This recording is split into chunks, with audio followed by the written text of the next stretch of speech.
Այսպիսի պայմաններում, երբ իշխանությունները իրենցից կախվածը չեն անում, երկու խոսքով ասեմ ինչ պիտի անեին, պիտի ահազանգ հնչեցվեր, պիտի շատ լուրջ ահազանգ հնչեցվեր, անմիջականորեն Ռուսաստանի հետ նույնիսկ դիվանագիտական հարաբերությունները սառեցնելու մասին պետք էր խոսվել, պիտի բոլոր եղած պայմանագրերից դուրս գալու մասին խոսվեր, եւ եթե դա պետությունը չի անում, պիտի անեին ընդդիմադիրները։ Դե աթոռի կռիվ չկա, հայկական ընդդիմադիր դաշտը հիմնականում զբաղված է եւ իրեն գործնականորեն դրսեւորում է, երբ աթոռի հարց կա, այսինքն նյութի հարց կա։ Հայկական քաղաքական դաշտում միայն մի կազմակերպություն է եղել, որը սովետական միության մեջ էր առաջին, ազգային ինքնորոշում միավորումը, որ հենց սկզբից ասպարեզ է եկել ոչ թե նյութի համար, այլ ազգային ճակատագրի համար եւ կարեւորագույն սկզբունքներով ժողովրդին օրհնելու համար։ Սա առաջին քայլն է, որ ես ծրագրում եմ անել։ Եթե Աստված իմ նկատմամբ բարեհաճ եղավ եւ այսօր ես դες հետ խոսելու հնարավորություն ունեմ, դա այն բանի համար չի արվել, որ ես կյանքի մնացած 50-60 տարին կամ 100 տարին հանգստության մեջ անցկացնեմ, այլ արված է նրա համար, որպեսզի ես ծառայեմ այն նպատակներին, որոնց ծառայել եմ, որի համար էլ ինձ կյանքը խնայվեց։ Այսօր ես դեր միջոցով ահազանգում եմ, որ այսպես չի կարելի շարունակել, ահազանգում եմ մեր պետությանը, վկայակոչելով 20 թվականի օրինակը, ահազանգում եմ բոլոր քաղաքական ուժերին ու Հայաստանի քաղաքացիներին, մենք պիտի վճռականորեն ընդվզենք երևույթի դեմ։ Շատ մանրամասնություններ կան, որոնց մասին դուք գիտեք ու խոսելն ավելորդ եմ համարում, ընդհանուր մինչև այն, որ Ռուսաստանը գազի գինը թանկացնում է եւ անմիջապես ասպարեզ է գալիս էներգետիկայի նախարարը, ասելով, որ Թուրքիան գազ ավելի թանկ է վաճառում, Իրանը ավելի թանկ է վաճառում, Իրանի մասին չխոսենք, բայց ով է մեզ այսպիսի իրավիճակ պարտադրել։ Ով է լսել, որ գազ արտահանող հարևան պետություններ ունեցող պետությունը պիտի հեռավոր հյուսիսից գազ ներկրի այդ վաճառողին ցանկալի գներով։ Այն դեպքում, երբ այդ Ռուսաստանը այդ գազի տերն է, նաև հայերի երկրորդ համաշխարհային պատերազմի ընթացքում տված 350,000 զոհերի արդյունքում։ Եթե այդ 350,000 հայերը զոհված չլինեին, կարող է այնտեղ արդեն գերմաներեն խոսելից լինեին, եւ մենք գերմանացիներից գազը գնայինք։ Այս բոլորը մեր պետական այրերը արամարում են, որովհետեւ չեն ունեցել պատմական փորձառություն, չեն ապրել ազգային հարցերով եւ չեն ունեցել այն, ինչ տրված է եղել իսկապես Հայաստանի շահերով ապրող մարդկանց։ Ուրեմն հարցերին կմնացած հարցերին։ Սիրով, չէ, ես հարցերի դժվար թե պատասխանեմ։ Ուրեմն հիմնականում ասելիքս ասացի, բայց մի ներբերանգի արժի, որ մենք բոլորս հատուկ ուշադրություն դարձնենք։ Շատ հաճախ մեզնից է կախված, թե մեծ պետությունները գոնե մեզ վերաբերող հարցերում իրենց ինչպես կպահեն։ Իրենց ընդհանուր քաղաքականության վրա մենք ազդել չենք կարող, բայց շատ հաճախ անմիջականորեն մեզնից է կախված։ Եվ ես համոզված եմ, որ Հայաստանը այնպես չի անում, որ իրեն վերաբերող հարցերում Ռուսաստանը հարգալից վերաբերմունք դրսևորի։ Օդանավեր են երկնքում սավառնում, այսօր ուրախանում են։ Եթե դուք առիթ կունենաք հանդիպելու Բորգուժային, ասորեսի կամ որևէ այլ ընթացքում այլ ձևով, իրեն ասեք, դուք Հայրիկյանի գնդակահարության հենց հաջորդ օրը կամ նույն օրը առավոտյան հայտարարեցիք, որ կասկածելի է, դա մահափորձ է թե ոչ։ Հիմա անցել են ամիսներ եւ արդեն անառարկելի է, որ դա շատ լուրջ մահափորձ էր, ի վերջո այդպիսի գործ է հարուցված եւ քննությունը մոտենում է իր ավարտին։ Ինչով կարող եք բացատրել ձեր այդ սադրիչ հայտարարությունը։ Ինչու եք դուք հենց սկզբից հանդես գալիս մահափորձը կազմակերպողների օգտին։ Բայց սա թեմայից դուրս։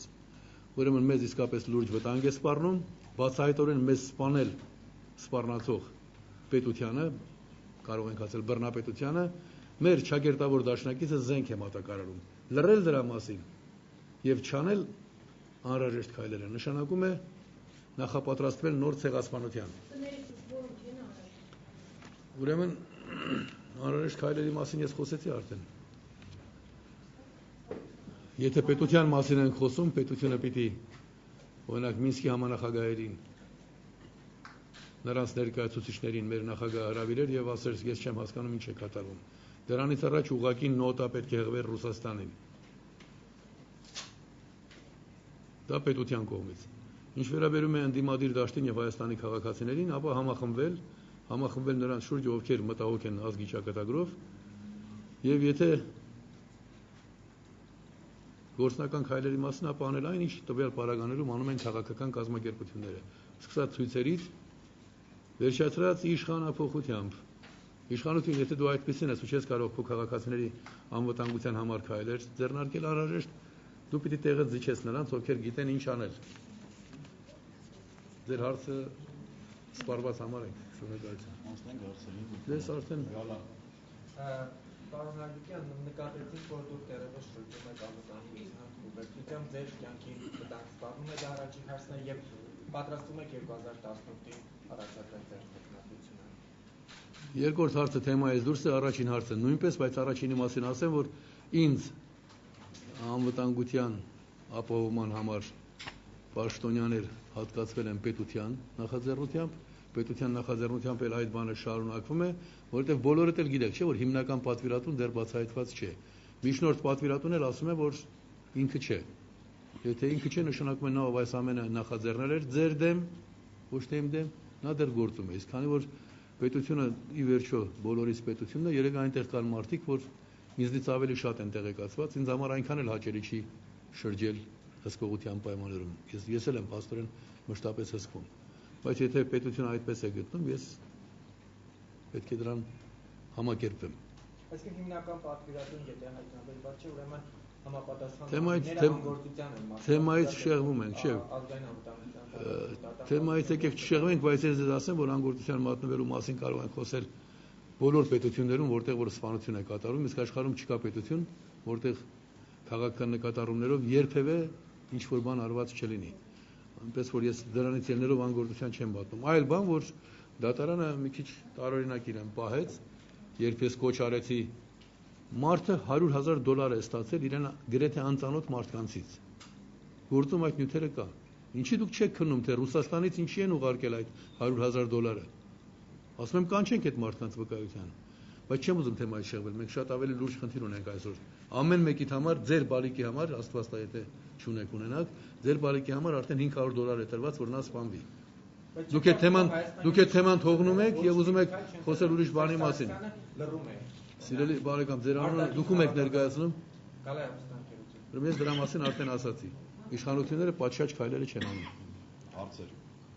Կարծում եմ թեման սպառված է, չէ՞, բոլորս հասկացանք իրար։ Շատ շնորհակալ եմ ձեր ներկայության համար։ Թեմայի հետ չէ՞ կապված։ Թեմայից դուրս ես պատրաստ եմ խոսել, բայց ոչ ես։ Դուք ասեք թեմայի հետ կապված է, թե չէ։ Ի վերջո ձեր կասկածները ուր են կա։ Ինչի վերաբերյալ։ Ձեր դեմ կատարված մահապետ։ Ես ապրում եմ արդեն 64 տարի այս մոլորակի վրա։ 47 տարի է KGB-ն տարբեր ձևերով փորձել է ինձ իմ գաղափարական դիրքորոշման համար հետապնդել։ Այսօր Հայաստանին ստրեկացնելու ճանապարհին կոմունիստական գործակալական ցանցը չկա։ 20 թվականին գիտեք, չէ՞ հայերը ինչու չկռվեցին։ Կոմունիստներն ասում էին, որ թուրքերի վրա մի կրակեք, նրանք Լենինի դաշնակիցն են, նրանք գալիս են մեզ ազատագրելու դաշնակցական լծից։ Հիմա այդպիսի բան չկա, այնպիսի հզոր գործակալական ցանց ունեն KGB-ի գաղտնի գործակալական ցանցը եւ նրա ացանցիալները, որ նրանք շարունակում են գործել։ Հետևաբար այն ուժերը, որ ժամանակին ինձ դեմ գործել են, ռուսական իմպերիալիստական ուժերը, նրանք էլ գործում են։ Ես դες հատուկ պիտի ներկայացնեմ դա, բայց այսօր երկու խոսքով ասեմ։ Նախագահական ընտրություններից առաջ Ռուսաստանում մեծ տագնապով եւ շատ լուրջ սպառնալիքներով հայերի հաստ էին, գրականություն էր բաժանվում, որ շատ հավանական է, որ Հայրիկյանը դառնա ձեր նախագահը, դե նրանք կարծում են, թե հայերը բավական խելացի ազգ են ու կարող են մարդկանց վերլուծել իրենց կենսագրությամբ։ Համոզված էին այդ հոդվածի հեղինակները, հոդվածների գրականության, որ Հայրիկյանը կարող է նախագահ դառնալ։ Եվ սպառնում էին Օլեգ Կուզնեցովի հոդվածը ես ունեմ, սպառնում էին մանավանդ հայ ազգի գործարարներին Ռուսաստանում, որ բոլորդ կզրկվեք ձեր աշխատելու հնարավորությունից, եթե Հայրիկյանը դառնա նախագահ։ Դա ուղղակի արձագանքներից մեկը։ Ես հենց առաջին օրն ասել եմ, որ կասկածում եմ, որ այդ գործ ունենք ռուսական իմպերիալիզմի KGB-ի ցանցի հետ։ Ոմանք ասացին, որ KGB-ն մեռած է, նրանով իրենք ցույց տվեցին իրենց տգիտությունը, որովհետև դուք տեղյակ եք, չէ՞, որ վերջերս Բուլղարիայի նախագահն էր հայտարարեց, որ KGB-ի գաղտնի գործակալական ցանցը Բուլղարիայում պիտի բացահայտվի։ Եվ եթե Հայաստանի Հանրապետության նախագահի որպես տեխնատու հանդես եկողն ասում է, այդպիսի բան գոյություն չունի, նա պարզապես քաղաքական գործընթացներին ընդհանրապես ծանոթ չի։ Ոչ թե հետքերը տանում են, այլ հիմա տեսեք այդ ֆինանսական խնդիրը։ $100,000 է ուղարկված Ռուսաստանից կոնկրետ մարդու միջոցով։ Այդ կոնկրետ մարդուն ասում եմ եկեք կանչեք դատարան հարցաքննենք, դատարան ասում է գործի հետ կապված չի։ Դե գործի հետ կապված չի, բաց թողեք դատարանից։ Ես միջնորդեցի, ազատեք այս մարդկանց։ Գոնե մինչև դատավճիռի ընդունումը թող նրանք լինեն ազատության պայմաններում։ Մարդիկ Ձեր ասածի շարունակություն որպես հարցում եմ, հա ինչու ձեր այդ վարկած մոտեցումը այդ հուսովներ չկա, մասնավորապես դատական կողմից միայն այդ երեքի անուններն է շրջանառվում։ Ձեր վարկածը Եթե դուք նկատի ունեք հասարակության մասին,